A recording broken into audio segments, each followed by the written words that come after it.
Pemirsa, angka kecelakaan lalu lintas yang melibatkan kalangan pelajar di Sumatera Selatan cukup tinggi. Mewujudkan budaya tertib berlalu lintas di kalangan pelajar, Polri dan Jasa Raharja melibatkan para guru untuk memberikan pengetahuan tentang tertib berlalu lintas.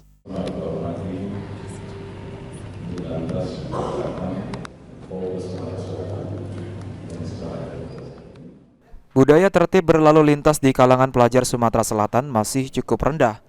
Hal ini bisa terlihat dengan tingginya angka kecelakaan lalu lintas yang melibatkan pelajar.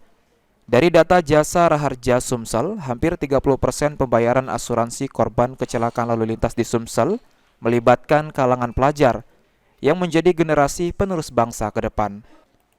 Mewujudkan budaya tertib berlalu lintas, para guru mulai dari tingkat SD hingga SMA dilibatkan untuk memberikan pengetahuan kepada pelajar tentang tertib berlalu lintas. Dalam penerapannya nanti, Polri akan turut mengawasi para guru dalam memberikan pengetahuannya tentang tertib berlalu lintas terhadap para pelajar. Masuk, tapi polisi nanti akan mengawasi sampai sejauh mana pelaksanaan proses belajar mengajar.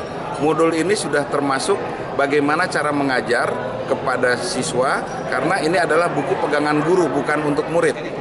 Jadi contohnya nih kemarin, adanya upaya pengetahuan terhadap pelajar tentang budaya tertib berlalu lintas ini dengan melibatkan para guru dapat menjadi sebuah penerapan materi kurikulum Merdeka Belajar untuk pelajar nantinya.